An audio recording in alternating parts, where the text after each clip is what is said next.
This tutorial will walk you through the process for creating and sharing Mathcasts. Before we get into the technology, let's clarify exactly what a Mathcast is. Mathcasts are simply screencasts that focus on math. Typically, a Mathcast will focus on one math problem. It would display the problem and through video and audio walk the viewer through the process for solving the problem. Why create Mathcasts? Mathcasts can be valuable in many ways. First, as a teacher, you can create Mathcasts as a resource for your students. It can be posted to your website so that students and their parents can refer to it at home. Creating a Mathcast with technology will allow you to accommodate your instruction and appeal to various learners. Second, students can create Mathcasts. This is valuable for you, the teacher, to assess their understanding of a specific math concept or procedure. Throughout the Mathcast, the students would not only explain what they are doing as they do it, but also why they are doing it. Check out the sample Mathcast. The problem. The recipe for the pancake batter calls for 3/4 cup of milk. The students want to make a batch of pancake batter that will quadruple the recipe. How much milk will they need in all? Alright, so now I'm going to take my 3/4 cup that I had identified earlier, and I'm going to multiply that by 4/1, which is the whole number 4 written as a fraction. And when I do this, I get that 3 times 4 is 12, and that 4 times 1 is 4. And 4/12 can be reduced to 3, so my students will need 3 cups of milk. This tutorial will teach you how to create a Mathcast using VoiceThread, a free online tool. To begin with, you will need to create a VoiceThread account. First, open your web browser and go to www.voicethread.com.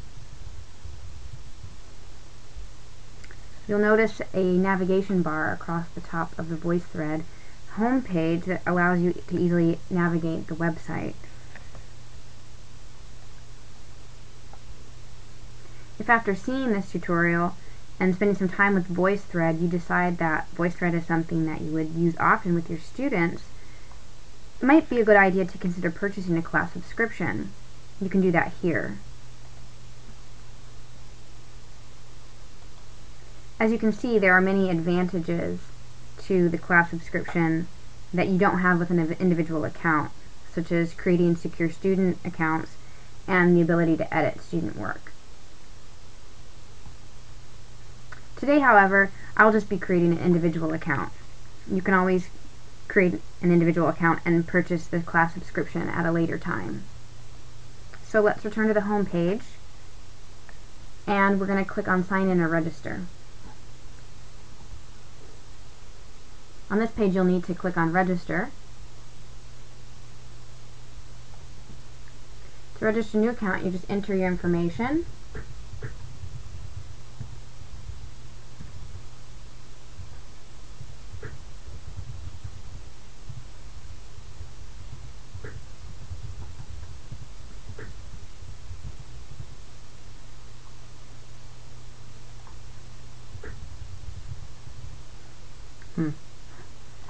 Make sure the passwords match. And the 2 security words.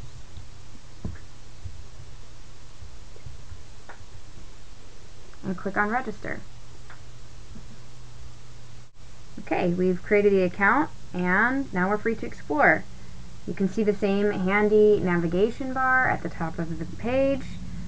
We know I'm logged in now because we can see in the top right hand corner, we can see my email address. So now by clicking on Browse or Create or My Voice, we can go to a more personalized section of VoiceThread.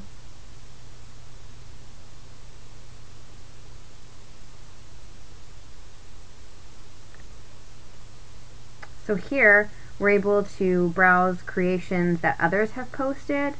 We can create our own voice threads, or we can even look at tutorials or other videos to which we've subscribed. So now that you have a VoiceThread account, you will learn how to create a Mathcast using VoiceThread. Step 2, creating the Mathcast. The first step in creating any Mathcast is creating the problem. The problem could be handwritten or typed. The problem is the problem that students will be solving. Students will first read, then solve the problem. In order for this to work smoothly, you need a white backdrop and a problem where the type is large enough to read. I would recommend typing the problem in Word or another word processor, then using the snipper tool to take a JPEG. Using this method, the problem is readable and there is sufficient space for students to solve the problem. So here I went through and I typed my problem in Word. As you can see, I used size 12 font, so it's nice and readable. And my problem says that the recipe for the pancake batter calls for 3/4 cup of milk. The students want to make a batch of pancake batter that will quadruple the recipe. How much milk will they need in all?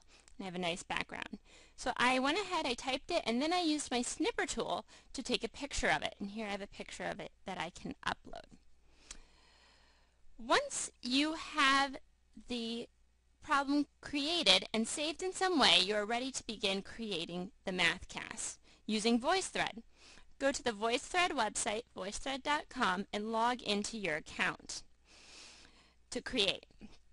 Go to Create then. Once in Create, the first step is to upload your problem. This will be the backdrop for your Mathcast. So if I go up, I can click on Upload. When you're ready to upload, you have several different options available to you. You can upload from your computer, you can use a webcam, or URL on the internet. If you choose to upload from the computer, you can upload either documents or pictures. In my case, I have a JPEG picture that I will upload. So I am going to go to my computer, and once in my computer, I need to find my picture that I saved. So it is right here, and it's beginning to upload.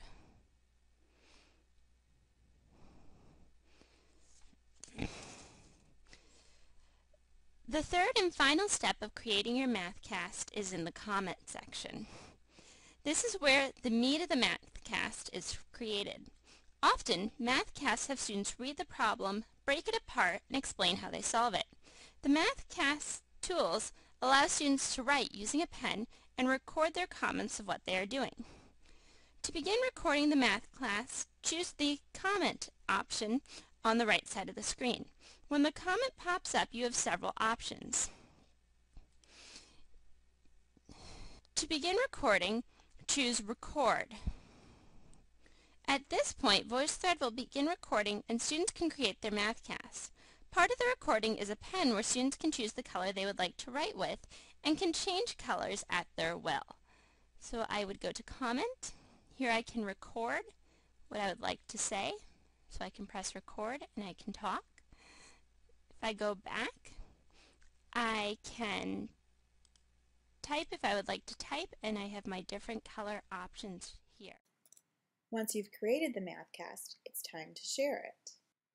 When you click on the button for step 3 that says Share, you will have a number of options. The easiest way to share your VoiceThread is to click Get a Link. When you click that, you will notice that you have the option to copy the link so that it can be pasted and posted somewhere where others will have access to it. Notice that by default, VoiceThread will allow anyone to view and anyone to comment on the VoiceThread.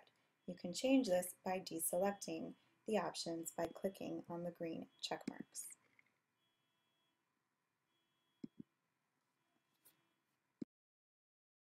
If you don't think that sharing the link is an ideal option for your situation, you can also share the VoiceThread with specific people. This means that you must know the individual's email address. First, you will add them to your contact list by clicking on Add. Then, enter the email address and name and any tags you want to categorize the person with. Then click Add. You will see that the person has been added to your contact list. Now you can select your name and click on Send Invite to invite them to comment on your VoiceThread. Now that you have an understanding of the basic steps, it's your turn to try it. Think about your lesson plan and then begin with VoiceThread.